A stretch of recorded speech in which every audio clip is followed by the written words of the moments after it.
Oh, yeah, another fine sunny Wednesday. Yeah, buddy. Obviously, you got Ryan sitting here next to me. We're going to have Dribble on the phone in a little bit. And no Tim tonight, but plenty to talk about. I don't hear any feedback in my headphones. phone. Sorry. Those headphones don't work right. Oh, they don't? Tim always complains about that. Yeah, that's okay. All right. I'll just move down a mic on the upcoming break that we have in 2 seconds. Certainly. So, plenty to talk about. Kicking it off. No Tim today. We don't have Tim. We're going to have Drew. He has prior commitments in Warwick. And then, obviously, we canceled last week because everyone just had something come up. Yeah. Except me, but I've been working a crap ton the past couple of weeks, so last week was one of those exceptions, but we're back. Yeah, we back. Everything's back and organized. We're going to be more consistent now. We got this. We're good. We're fine. Yeah. We've got quite a few things to touch on, man. Yeah, there's a lot going on. A lot of good, bad, crazy. I think there's a lot of bad. I think we got a lot of bad. Predictability off the rip. There's a lot. Yeah. We got multiple. How many Patriots players now? Up to 6. 6 Patriots players holding out for the year. What? 3 of them are big names. You got the Marlins that are just a cesspool. Yep. Yeah, there's a lot. The Red Sox are absolutely suck. Yep. I mean, who would have thought that you would need pitching to win baseball games? Who would have thought? Yeah, I mean, certainly not. Who would have thought? I mean, I guess that's what happens when you have a cheap owner who just wants to keep all the money for himself. Mm-hmm. There you go. So. Yeah, it's just, we got a lot of things to vent our frustrations about. Let's just say that. We'll put it that. Yeah. Let's get Drew on the line when we can, because I want his opinion. Not his opinion, but his feedback. I know he's a baseball man, so I know he watched last night, so I definitely want his thoughts on last night. Oh, yes. Before we Free Joe Kelly. Hashtag Free Joe Kelly. Yeah, hashtag Free Joe Kelly. My man over here fixing all the stuff I forgot to do. Uh-huh. Because we don't want to give other shows all our popularity, you know? Yeah, because we have so much popularity. We're just thriving out here. Thriving. Hey, Tim will appreciate that. Oh, boy. So...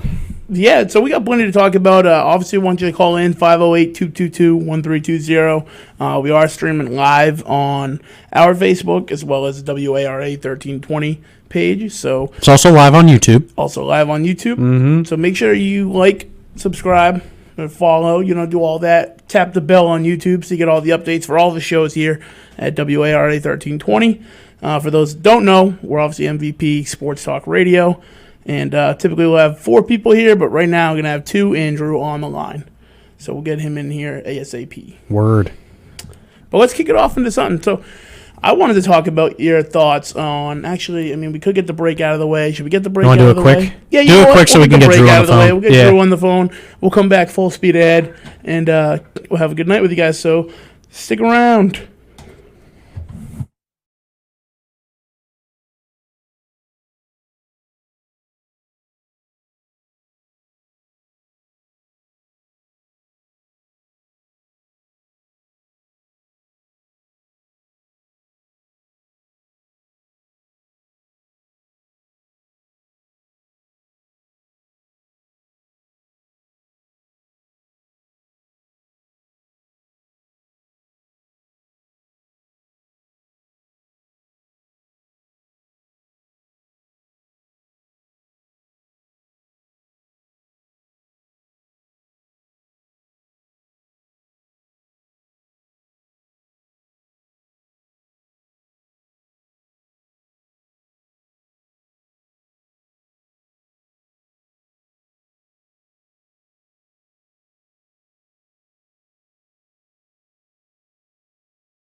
as promised, we're back.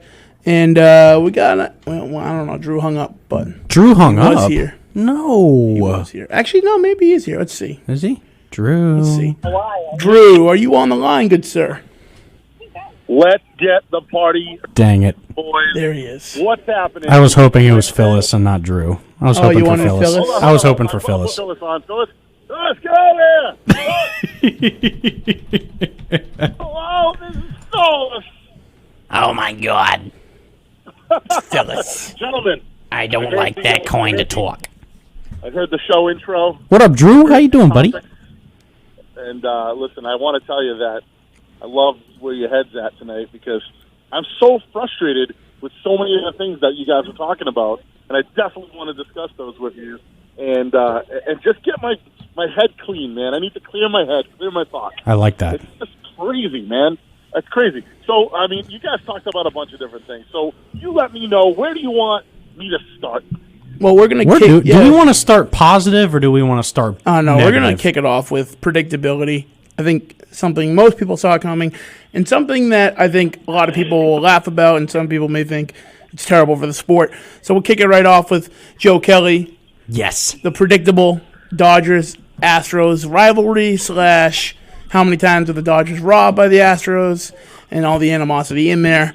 So, I think we'll just kick it off. Ryan, why don't you summarize the night? Because I know I can see your grin. You want to talk about it. I'm going to give you the staff to present. Let me speak from a personal standpoint because I was a pitcher in high school and got a scholarship to play in college. So, this is chomping at the bit. You know for a fact Dave Roberts 100% planned on bringing in Joe Kelly just to bang at Bregman and Correa. That was absolutely calculated 100%, which is why he got the suspension what it boils down to. Do y'all agree with me on that? Oh, yeah. I think it was completely calculated. Absolutely 100%. Especially when you've got a player's coach like that. Dave Roberts knows how it is. You bring Joe Kelly is that guy. And the fact that he was able to do that to Bregman, great. Bregman, I hate that guy. But Correa, the way that he executed that at bat against Correa. So very first pitch, throws it at his head, gets it out of the way, right? Sends him the message, right? He didn't hit either person, completely on purpose though. Throws the first pitch, and then he turns around and strikes him out on a filthy slider, and then he's just he's doing the little walk, and he does this pouty face, does the pouty face, and the go sit down, and the other obscenities yelled at dude. It was great. I love it from a fan's perspective, and from being a pitcher. Sometimes that has to be our job. If one of our boys gets beamed and we think it's intentional, or why are you hitting our guys? The next time their star player gets up, you're beaming them. Our catcher will visit before the inning starts. Hey. The guy's up, guy's on deck, guy's in the hole. So, first or second pitch, just I'll give you the sign and we'll go. And we all know what the sign is. Yeah. So, I loved it. I think from a fan's perspective, it was amazing. And it's going to, you know what? The Astros are going to have to deal with that all season. Even though it's only 60 games. They're going to have to deal with it. It's only 60 games. They're going to have to deal with it for the whole season. So, Ryan, I love it. Ryan, I am right there with you, man. You know what? Good for Joe Kelly. Good for him. He got screwed when he was a member of the Red Sox in 2017 against the Astros. The Dodgers got screwed the next year. And you know what? Screw the rest of those Astros. Screw them all. Hit every one of them. I say beat every one of them. Every one of them. Knock them all down. You know what? Dusty Baker, beat that guy too. Okay. Dusty wasn't in. Come on now.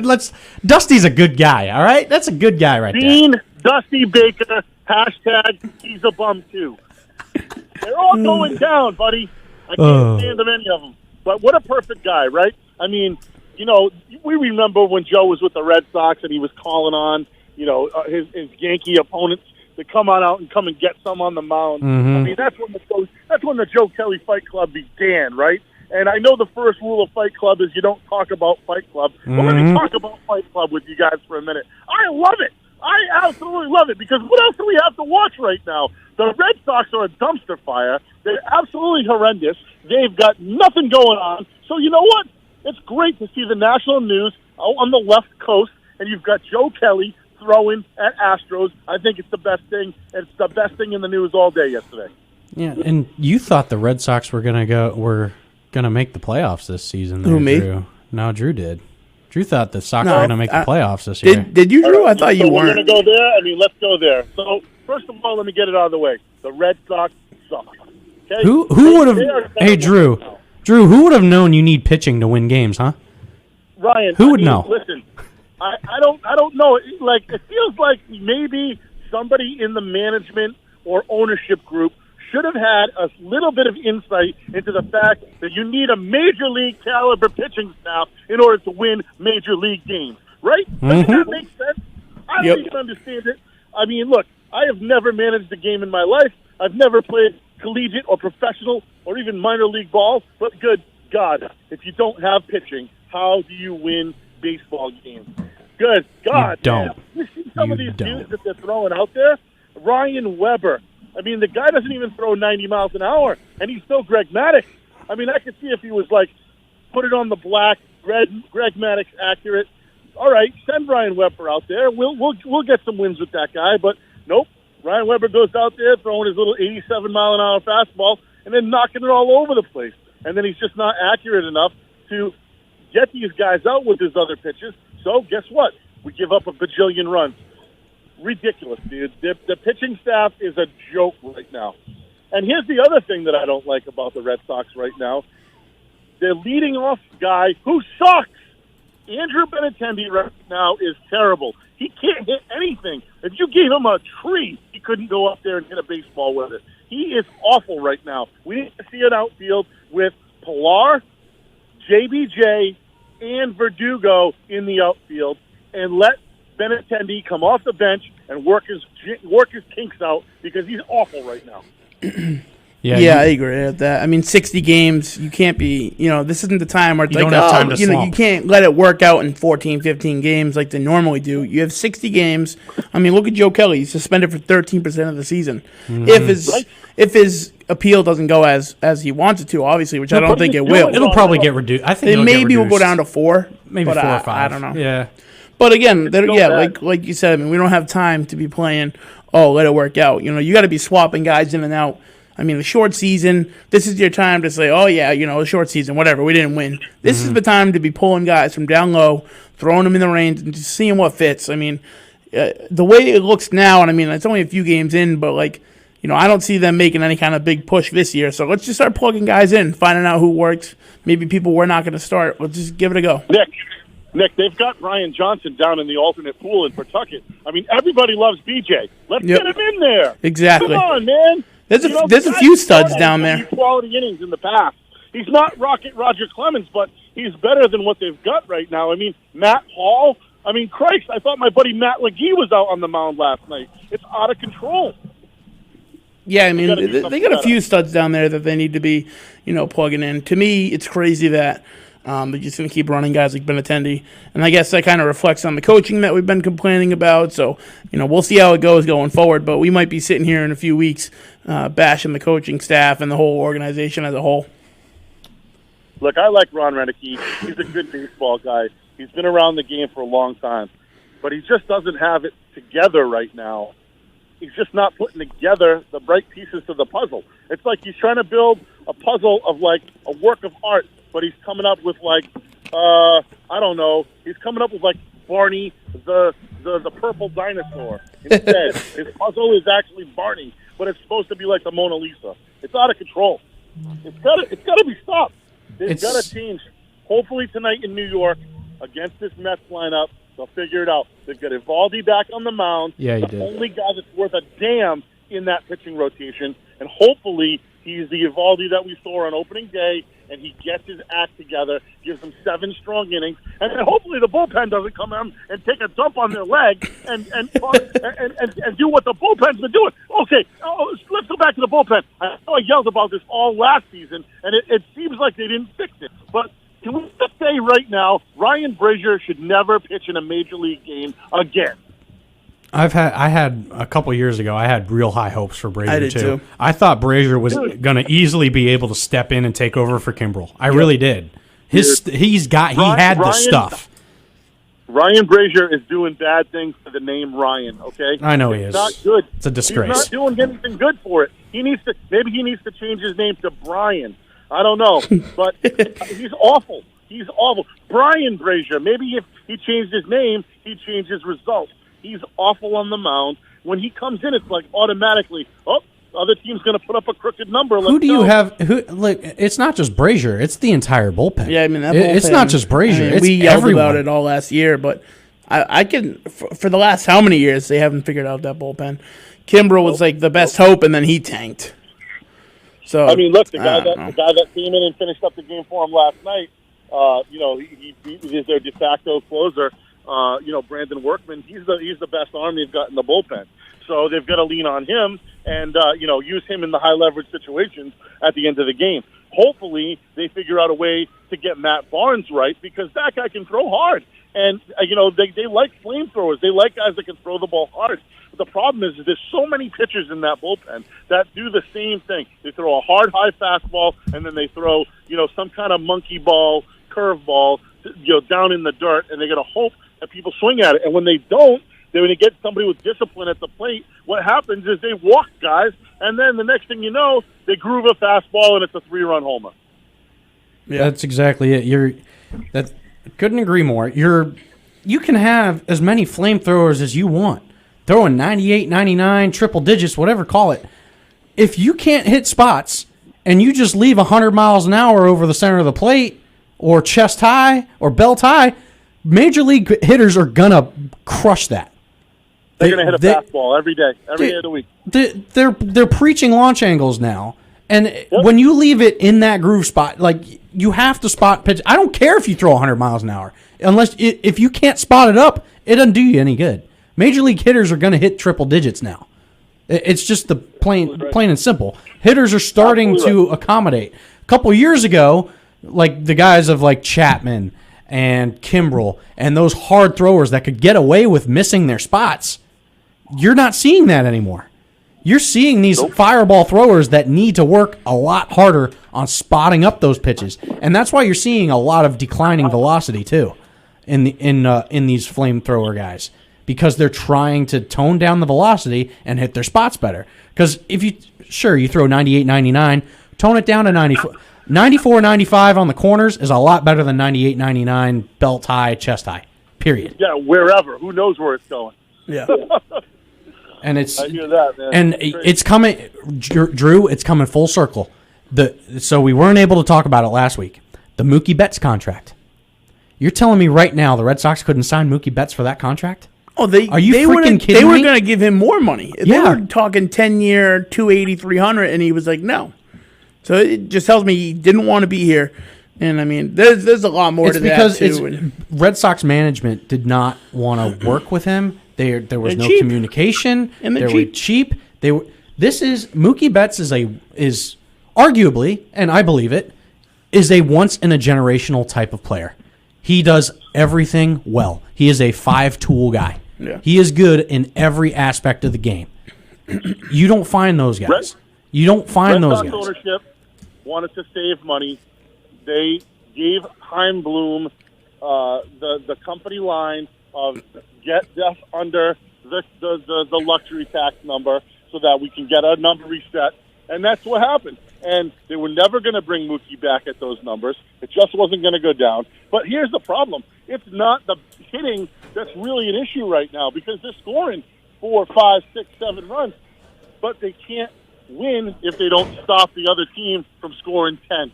Right, so the pitching is bad. Here's my issue, too, though. So things like this set forward the fact that Red Sox don't pay. Okay?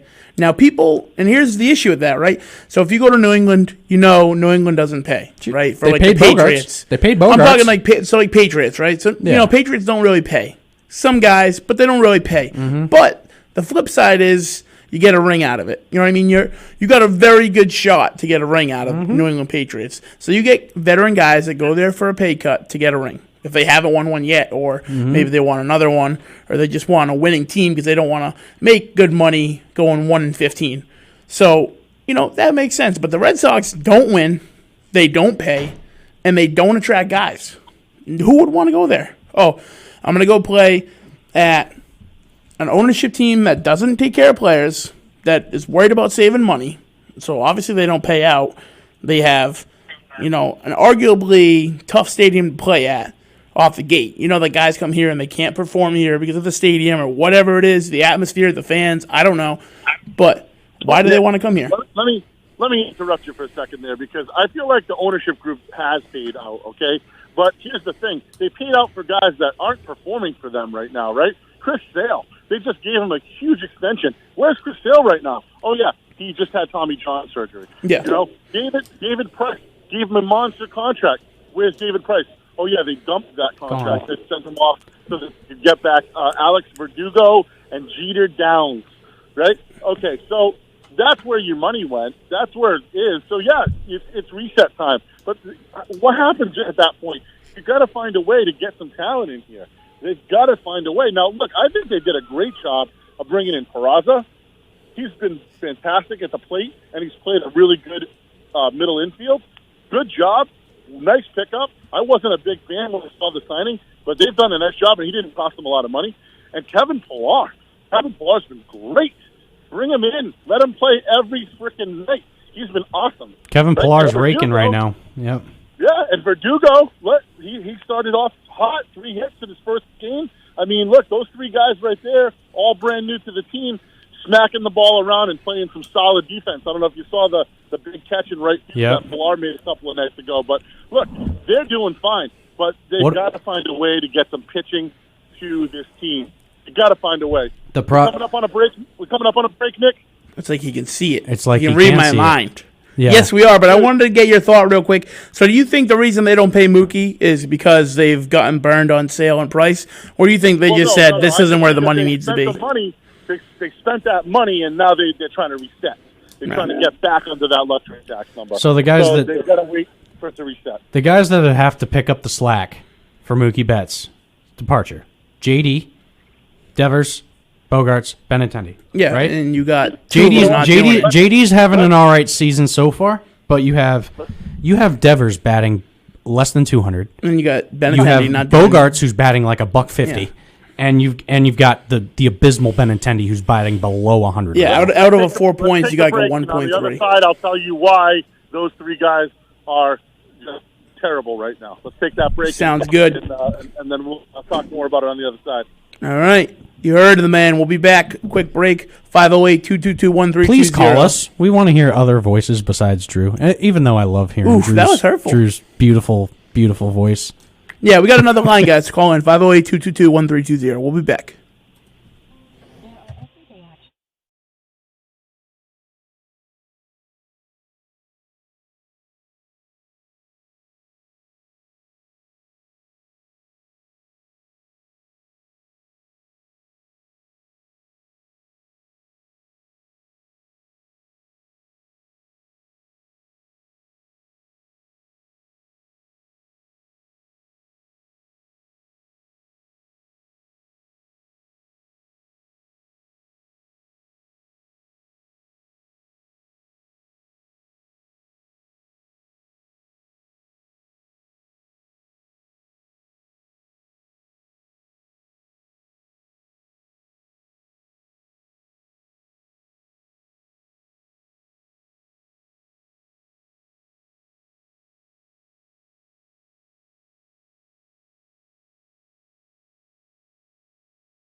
And we are back. We back, baby. We back.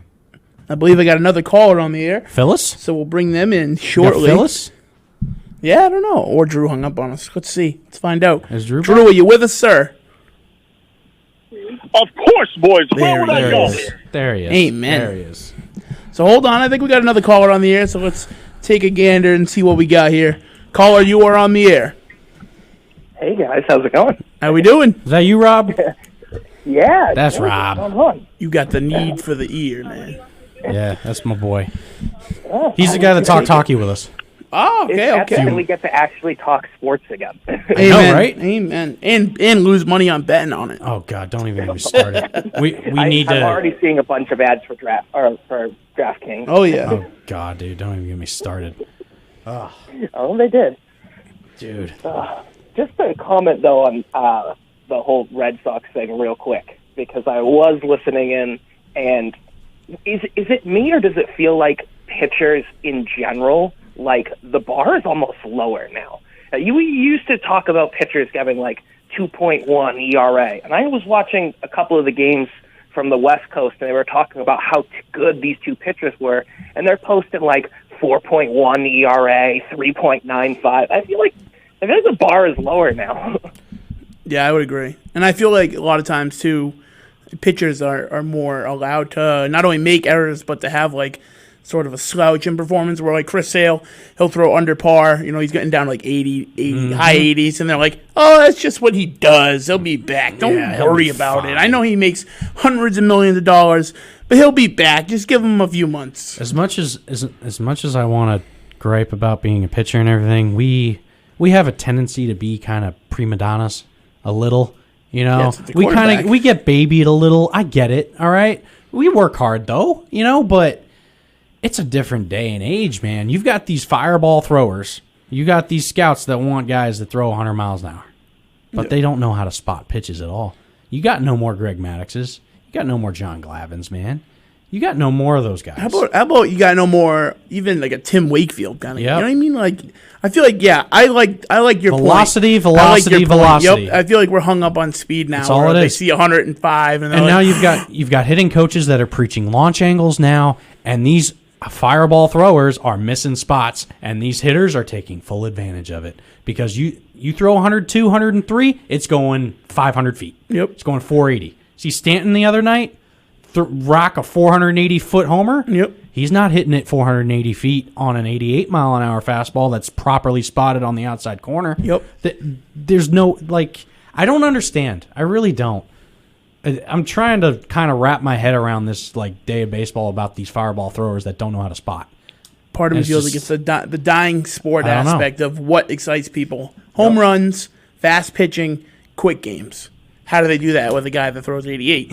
That's true. That's very true. So But then again, you've got Greg Maddox who threw complete games back in the day and only threw like 80 pitches Yeah. in the entire game.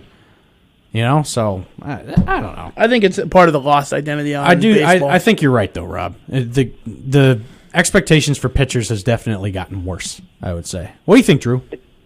It's time for Mariana to come out of retirement. Tom Glavine. Sorry, Mike. Start cutting people again. all these pitchers see Mariana come out, not a terribly fast cut fastball either, and just slow hitters away. Yep. Drew, we still got you on? Yeah, I mean, I just want to say hi to Rob and say, what's up, brother? How's your dad doing? Hope he's doing well.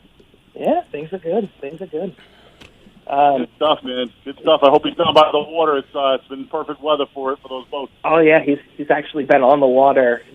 He runs the race club or the races down at the Beverly Yacht Club there. Oh, that's down in Marion. So, Nice. Races, he's you been, say. the last few days he's like. Any gambling? I was going to say, any gambling down there? gambling down there? That's available on those I'm sure you could find something down there. I think we need to go down to the docks, boys. I think we need to make a trip down to the docks. Start putting the 20s down on the wood. No, that's awesome, man. Your the dad's one doing sport that didn't need to worry. I'm glad he's doing all right.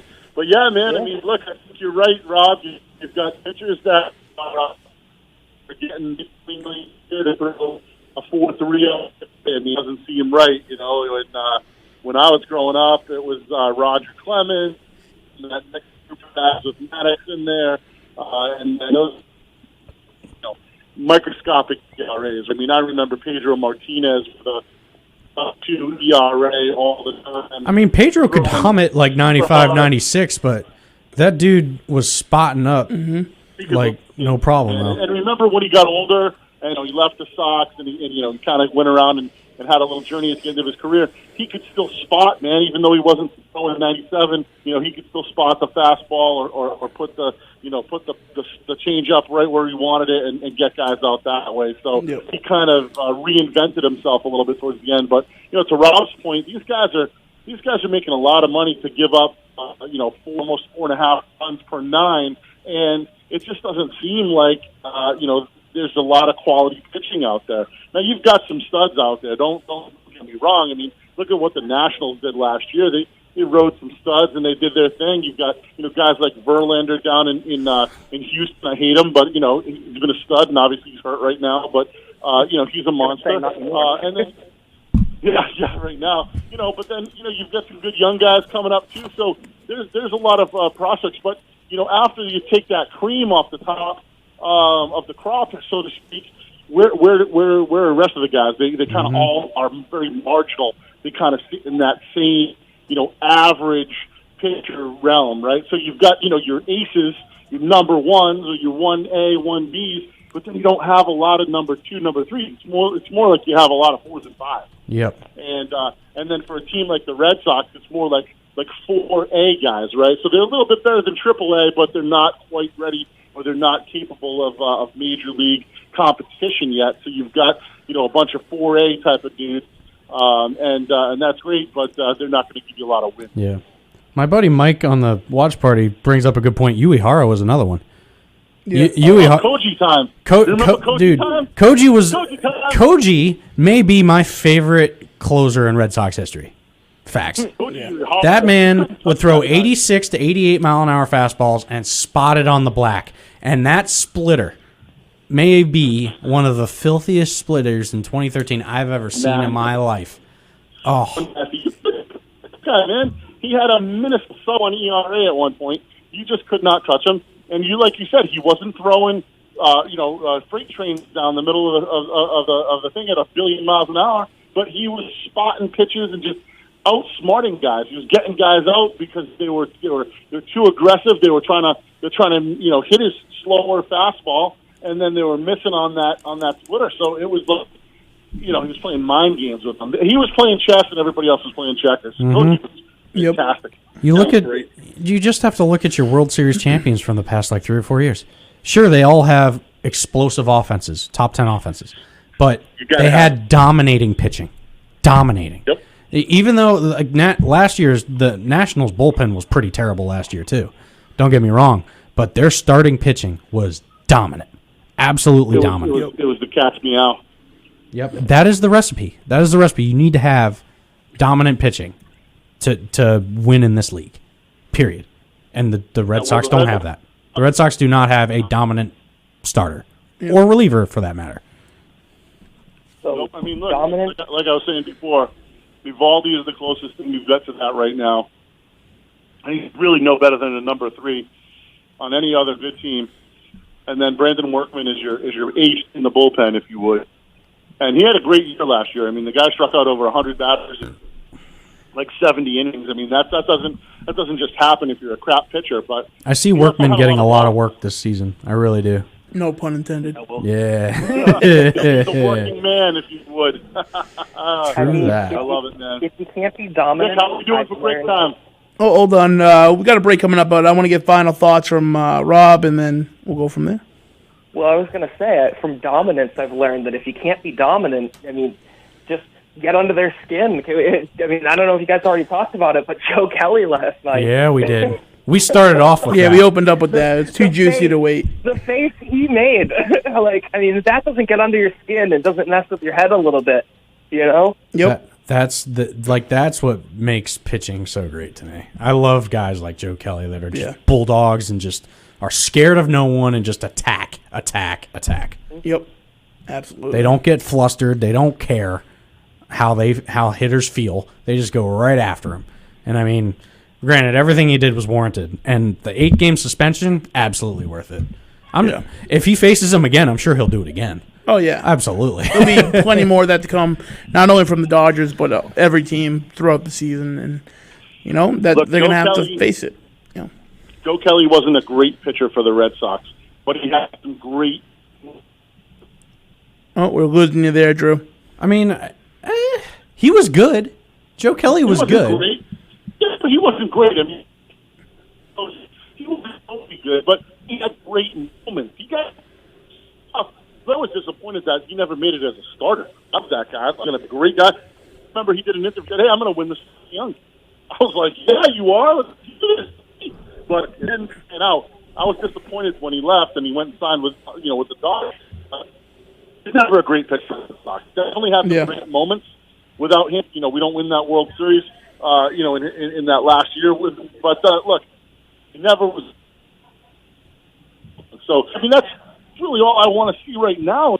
Somebody to step up in that bullpen and have some great moments. Yeah. You could see that from a Matt Barnes or Heath Hemsbury even, or just any of these guys. Just step up. I mean, look, I don't think right now is the time to start experimenting with this. I know the roster is huge right now. They've got 30 guys. They've got like 16 or 17 pitchers. Now's not the time to start experimenting.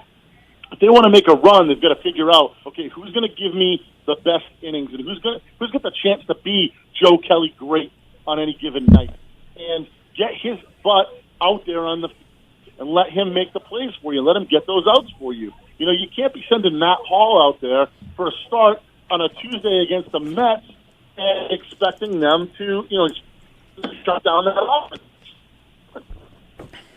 No, I agree. And with that, we're going to take a break. Rob, we appreciate you calling in. Obviously, we're going to let you go over the break and call back in later if you got anything else you want to talk about. But again, thanks for listening. Thanks for calling We'll in. probably hit on hockey in a little bit too. So Yeah, get him in. Sounds like a plan, guys. awesome. All right, we're going to take a quick break. We'll be back. Feel free to call in 508-222-1320. This is MVP Sports Talk Radio. We'll be back.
Just like that, we're back. MVP Sports Dogs Radio. All right, Drew. All right, Mike. I'm going to squash the bug. Yes, I said John Glavin. I meant John Smoltz, okay? And I meant Tom Glavin. Coming all right? in hot. So, sometimes I get in my takes to say some wrong names. All right, it happens. It happens to the best of us. Yeah, we All right? we don't get to afford interns to look up stats. Okay, we Yeah. look that stuff yeah, up. Yeah, we look it up. All right, look it up. But Cook it up. Cook it up. All is forgiven. All is forgiven, Yeah, Ryan. yeah. Thank you. Thank you. Thank you. Thank you. I appreciate it. I appreciate it. yeah, no empanadas for you for criticizing him. Facts. But anyway, She made 200 of them, by the way. she's business is booming. I want to give a shout out to 200. Mom. I'm sorry I'm so long winded, but she's coming over here with no socks. I hear you, buddy. Yeah. Oh, shout out to my dad today, too. It's his birthday. Hey, Happy birthday, happy Dad. Birthday. Love you, Dad. Surprise that. He said he turned 34 today. I got Is that like the 20th, 34 34th birthday or yeah, something? it's the new 72. Yeah. He's actually 72. But yeah. So In the happy Red birthday. Sox, Oh, Drew, Okay, when small in Can the you latter hear Drew part good? of can you hear him all right? Yeah, I can hear him He's pretty staticky good. on mine. Drew's kind of cutting in and out. Okay. Like I hear some things and then it'll cut out for like a half a second. And Yeah, then so it'll if you're come back. near a wall or a window, Drew, shimmy, I'm shimmy. definitely in a bad area. Smoltz threw heat in the beginning of his career. Yes. I mean towards the latter part of his career when he started to lose velocity and he started to really become effective and spot up pitches. That's the point I was trying to make, Mike. All right, so here's what I want to dive into. Let's do it. Okay. All right. You I wanna think we're dive good with into it? baseball, so we're going to take the broom and brush baseball away. We can Yeah, come back to it 'cause if the you got Sox- something you want Sox suck right now. chuck I don't in. wanna talk about but them. I want to talk about the NFL. I want to talk about football, more importantly, the New England Patriots of all teams, and we'll go with Goodell as well. Mm-hmm. So, Okay. do we feel like the NFL is just ill-prepared, and that's why these players are bailing out, or is this just, prima donnas? What do we think? I mean, obviously we'll use that loosely. I got criticized on Facebook for calling some of these players wimps for not wanting to play when they make millions of dollars. But, and that's my opinion. I know some of them have their reasoning. So do we think that the NFL just dropped the ball, aren't ready, they don't have the bubble set up like the NBA does? I mean, no other sports team does. So, people are concerned with the traveling, and now you get the Marlins getting sick. So it's just the NBA just doing it the best, or is every other organization not performing?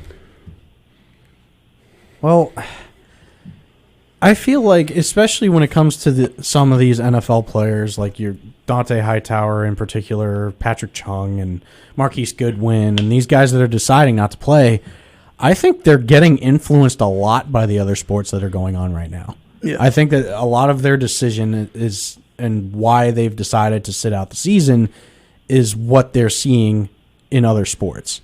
I think a big influence. I feel this way 100%.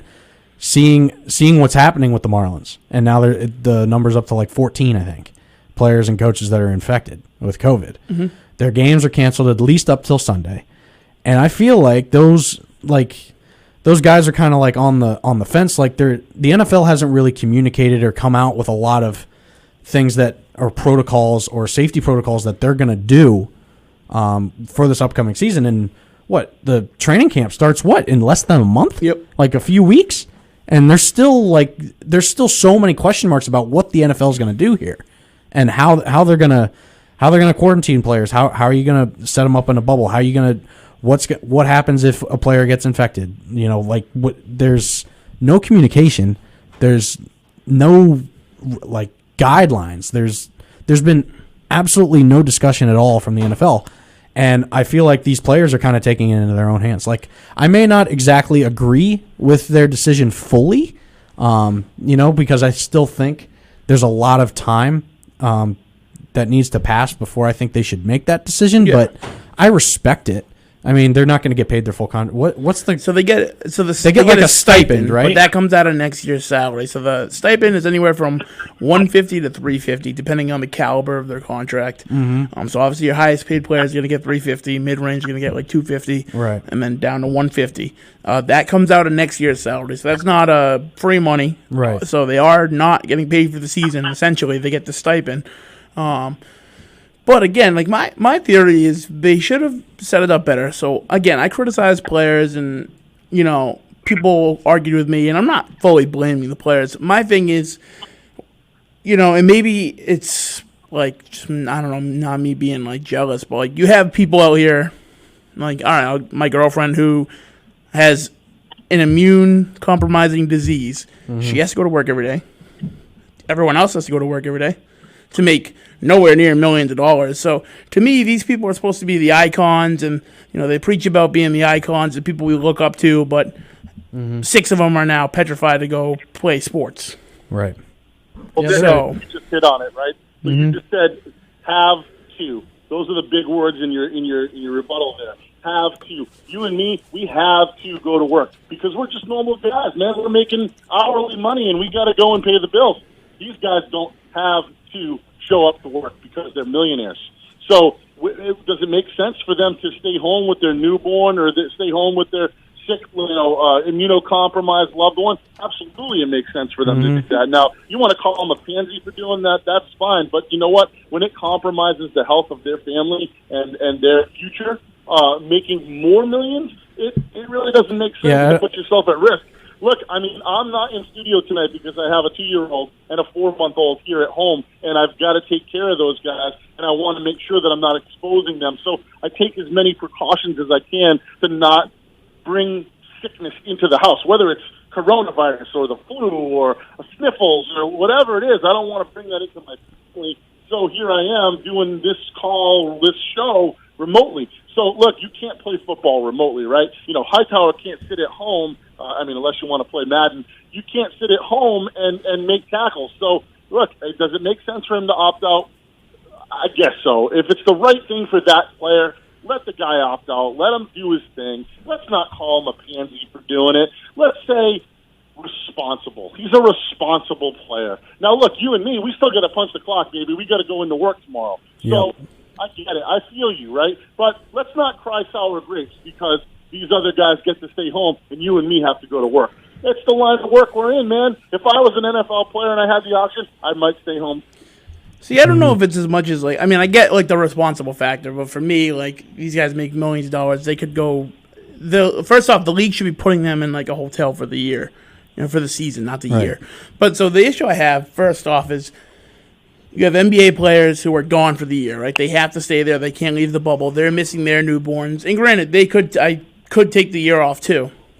But when you have all these other organizations, all these other guys making, sacrifices to keep up with their iconic thing. We put these guys on pedestals, right? So that would be like if the President of the United States or, some Congress members, I'm not going to be president right now. I'm going to take a vacation because this is scary, right? How would society react if the president just didn't show up, right? Oh no, COVID. Nah, I can't lead right now. I think that's a big. I get it's a stretch, but what I'm saying is, no, I get it's a stretch, but I'm saying is we put these guys on the Patriots. Yeah, no, I know, but when you put these guys on an iconic platform, to go there, man. I mean, even somebody that's a Speaker of the House or a lower, judiciary person or something, all those guys, look, I think that's a stretch to compare those two. The better comparison may be the other leagues, like you were saying. Okay, so we've got NBA in a bubble down in Orlando, and we're going to play all of our games down there. So, hey, look, there's only a handful of teams that are down there, or 13 teams or whatever that it is. The NFL, they can't do that if they want to play. They've got 30 teams and they've got 16 games they've got to play. So here's what I think should have happened. I think they should have had multiple bubbles. You think Jerry Jones wouldn't have hosted multiple teams down there in Dallas at that beautiful stadium, right? Why couldn't they have done that? You couldn't have put a bunch of people in Las Vegas in that beautiful new stadium and hosted games there. And that's exactly what I was going to say. Even if you had to split the games up, play some games on, because you got 30 teams. That's Yeah. 15 games a day, right? You can't play 15 games in one stadium. It just isn't going to happen. So let's split it up, right? So let's say you have 5 sites. Now you can play 3 games at each site. Why couldn't you do that? And look, if you have to do, split it up for even more for logistics purposes, you could even play some games on Saturday. Yeah, I mean, play you some do games on Sunday. 3 Monday nights, 3 Monday Thursday nights, 3 nights, Sundays. right? Yep. Why couldn't you do that, right? But no, the NFL didn't think far enough ahead. They didn't think like, okay, well, we should maybe prepare in case COVID is still around, rolling out come September at the beginning of our season. They didn't think of that. They just said, oh, well, we're the NFL, so, we'll just do our thing. And, we talked a couple of weeks ago about, the NFL making plenty of money and paying salaries and salary caps having to go down because the NFL is losing money for not having fans in the stands. And look, you got to have a product, first of all. If you don't have a product, you can't sell it, you can't make any money. How they're going to have that product and keep people safe is the big question. Yeah, and that goes back to me saying like they're definitely being influenced by the other sports that are going on right now. Yep. You see the problem that's happening with the Marlins, and I'm going to keep going back to it because I think baseball is doing it wrong. I think they're absolutely doing it wrong. You've had NBA players and you've had hockey players contract the virus, right? You've had that happen. As soon as that happens, they immediately get quarantined and taken away from the team, the staff, the coaches, everybody. They were look, these are superstar athletes with superstar immune systems. And 99% of these athletes are going to fight this virus and probably not feel anything at all, right? I don't think there has been any athletes that have shown like significantly declined health after contracting the virus. Not even Jimmy I know Johnson. Or there's. I think there is one NBA player that like his lung capacity is a little bit messed up since he's not fully back to shape yet. But like you see all these, the baseball, right? So you have hockey, you have basketball. They're playing in bubbles, right? You have the basketball players that are strictly confined to Orlando, and you have the hockey players that are in Toronto, and I think there's a second city. Yeah, I can't remember the other one. It's like though. Vancouver. Yeah. Rob could probably tell us. But anyway, my point is hockey and basketball are in bubbles. They're only playing in like 1 or 2 venues. Yep. Baseball, they're playing at every single, with the exception of Toronto, they're playing in every single stadium in Major League Baseball. Miami Marlins, the players are given, I think, too much freedom. You know, these Miami Marlins players or these baseball players, when they're in these states, they're going out to restaurants. Yep. They're going out in public, and they're socializing and bringing girls back to their rooms and stuff like that.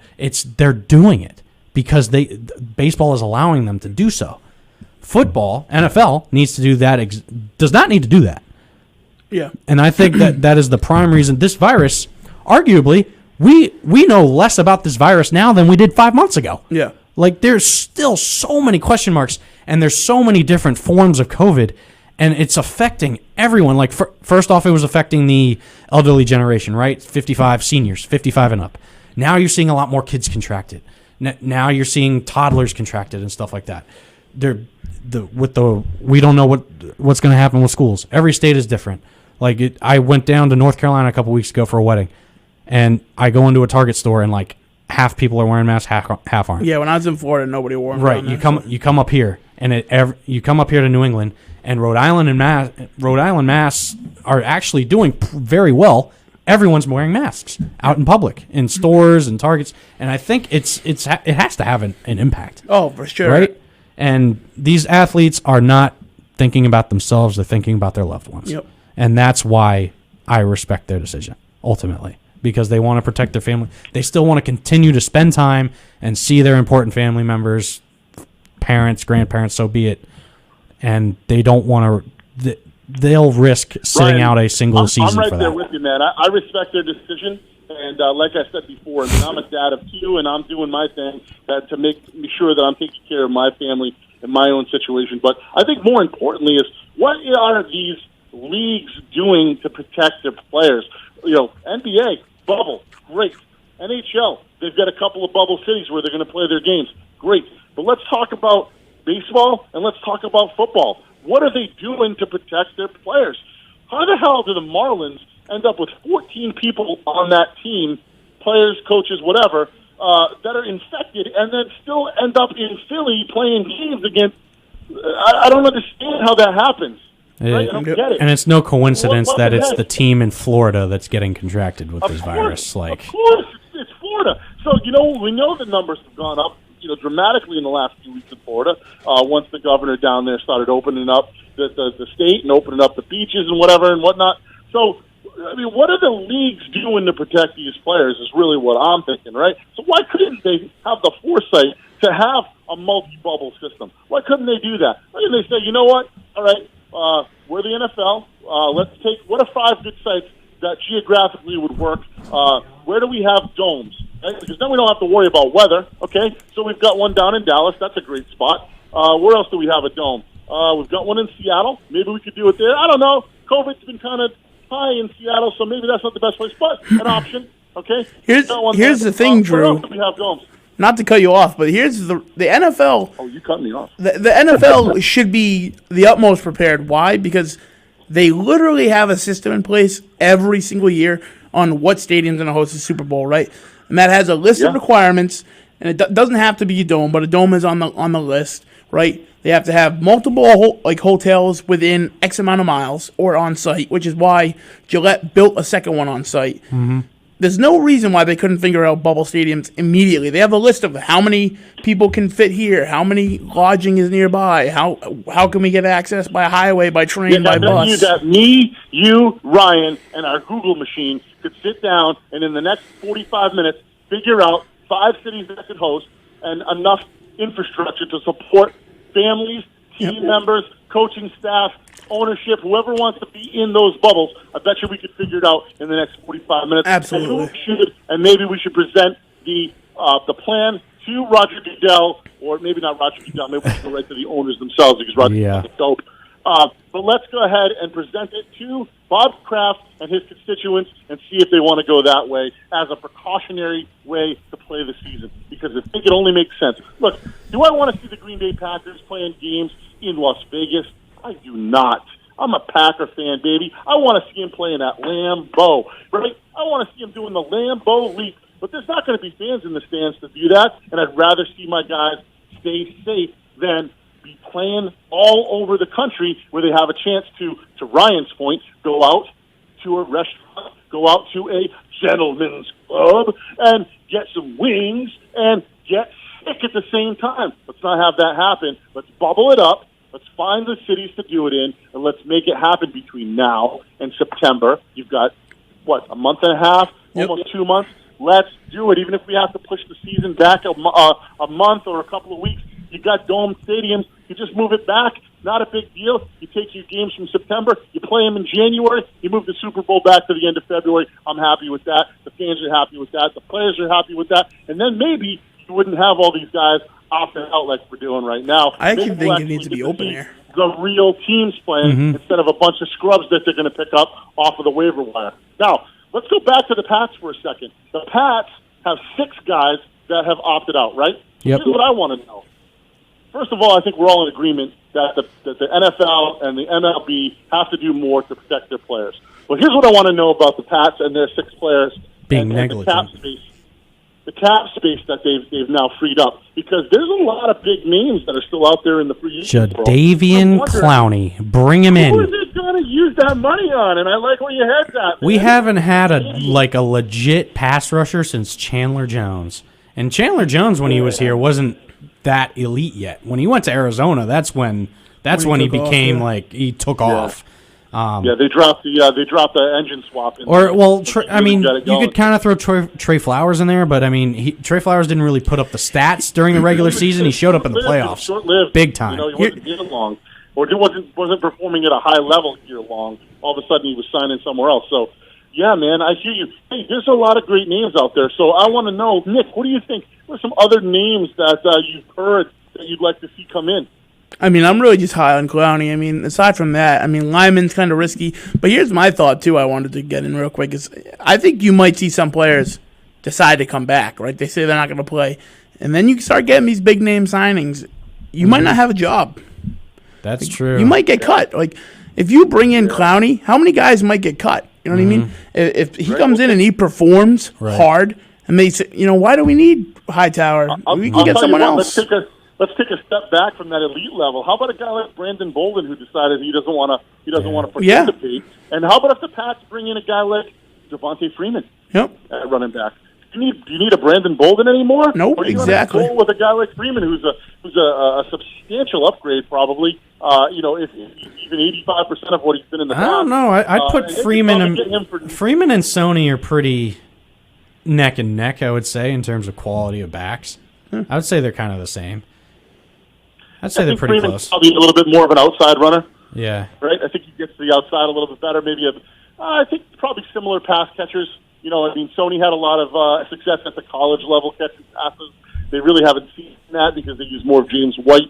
And Devontae Freeman, I think, has always been a guy that you could throw the ball, check it down to. Matt Ryan would always check down to him, and he would get his grabs. So I hear you there. I think they're similar. Maybe Freeman's a little bit more of an outside guy, likes to run in space. Right. Yeah. Well, To Nick's point, how about these guys that are opting out that may just lose their jobs? Maybe they get cut because they bring in. that might bring him back. And then I think you'll get but you'll get like Vitale, like the fullback. He's you're signing guys that might not get a shot anywhere else, and then they opt out. They might just be done. They might just fall off. I don't know. Bill Belichick's a hard go-getter guy. He's not going to wait around and be like, "Oh no, come back next year." That's fine. Like he's gonna replace you, and then depending on how your replacement does, and someone like now I know somewhat personally. I know Marcus Cannon, so I'm not trashing him. I know he has this full-on reasoning why he should not be there, and I agree 100% that he's the type of guy that should opt out. right. But you're talking about a guy that does get offsides a lot, does get a lot of holds, doesn't always perform. If you get a decent guy in there, even a young stud, he might not get re-signed.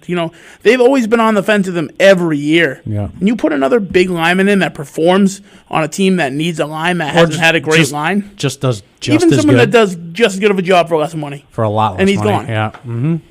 Very So, true. Yeah, he'll be gone. Like I said, you might see guys come back and try to battle for spots, and who knows what could happen. But I do want to get the top of the hour break out of the way because we're 10 minutes over, so Yeah, we're probably that's gonna a good double point. break. Holy smokes, Yeah. fucked up.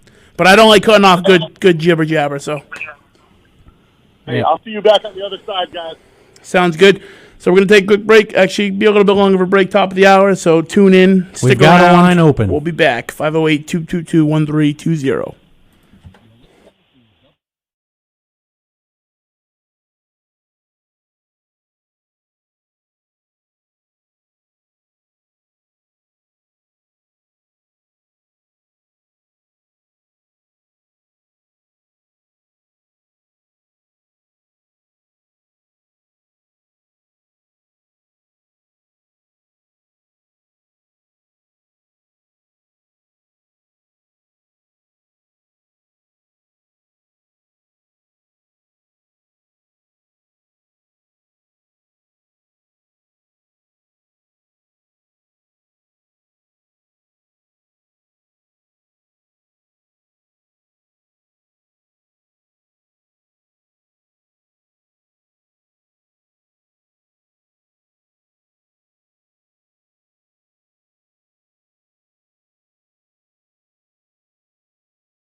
All right, back with the top of the hour. Oh yeah. After the top of the hour break, me and Nick switched it up. You're on 3, right? Yep. Yeah. You need to turn me on. Yeah, you're on. Oh, you're not on. There you are. Now I'm on. There we go. Hey. All right, getting the hang with it again. Yeah, letting Ryan get back on the board over there. That way, kick off some rust. Yeah, shake I the didn't show rust you how to off. run that, but that's good. Should be Yeah, good to leave that's there. good. Yeah. We got Drew, we got to kick on, and Drew right here. boom, Drew. Yep, Drew's back howdy. on. Drew, you back? You back, buddy? You know. There he is. Oh, he's far away from the phone. All right. Oh, do you want your phone back? You want your phone? Gentlemen, Get your phone. Sure. everybody's in here. Here, buddy. We're back. Super sweet. Get on. Let's get it on. I'll say, boys. All right, so we Fun night so far. We had a good first hour. So 12 what? minutes left. So what were we getting at? Do you want to continue this conversation? Yeah, let's get it. Yeah? Drew? Tell me more, man. Tell me more. Yeah, so let's I kick think, it in. I don't want to beat a dead horse here, guys. I mean, I think there's a lot of great ideas going around, between the three of us, and then it's really not our call. It's really these major leagues, these NFLs, they're the ones that have got to make it happen. Hopefully, what'll happen? They'll tune in and they'll listen to our podcast, or they'll hear our broadcast tonight, and they'll go, "Oh, damn! You know what? They're right. We could be doing this. What the heck is wrong with us?" And you know what? I'm going to work on that proposal tomorrow. I've got some extra free time. Okay. I think I'll send a nice little proposal to Robert Kraft. Drop the and I'll just spreadsheet. Say, hey, you know what, Robbie? Share this with your constituency. Share this with your peers.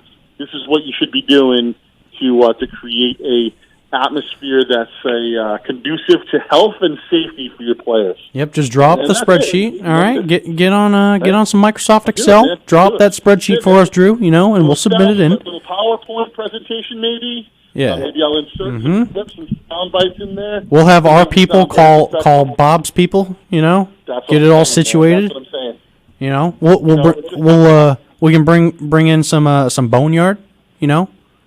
Treat them to some boneyard. You know what I'm saying? Maybe drive it right down to Foxborough ourselves. Dude, Have a seat. we bring a boneyard. We sold it. Hey, It's sold. hey, I just want to say the Red Sox actually have tied the game now in the top of the fourth inning. Would you look at that? Run, so it's 1-1 in New York, boys, against the Mets, and that's against Jacob deGrom. So Oh, it's a win winner for the last few years.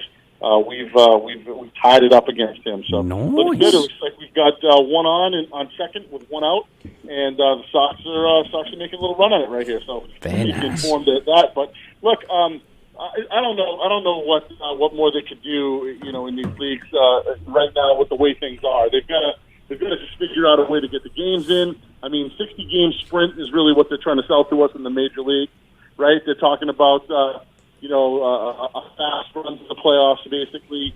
You would think that they would want every game played because every game counts for so much more.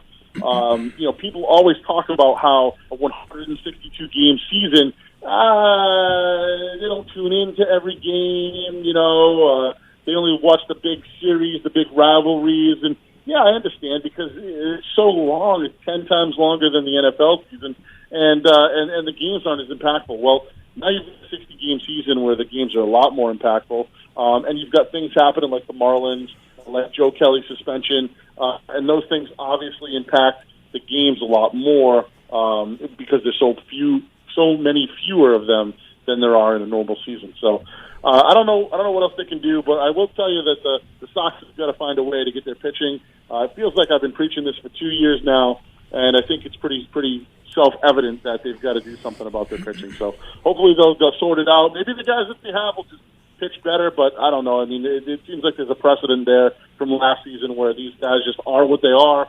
Dudes like Brazier are just not going to get better, and even though we had a lot of hope for them 2 or 3 years ago, they've just come, water seeps his own level, right? So I mean, they were on a high, and now they're down. So you dominate opening day against the Orioles, and then the next 2 games you just go out and drop a pooper. Like you lose. I mean, it's tough to play from behind every night. You lose to arguably the worst team of the decade. All right, and the Baltimore Orioles. You lose a series to them, and the first series of the year. I'm sorry. There's no excuse for that. There's really not. I don't care. Got to take 2 out of 3 from the Orioles.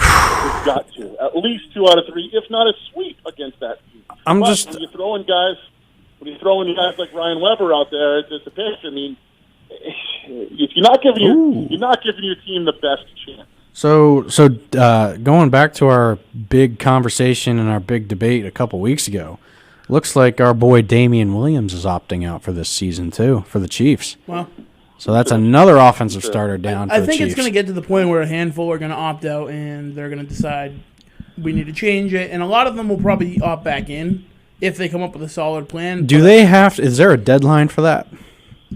For like opting in or opting out or taking out off the season? Just before it kicks off. Because this, I think like, there are so probably after many training camp. Nate Soldiers opting out.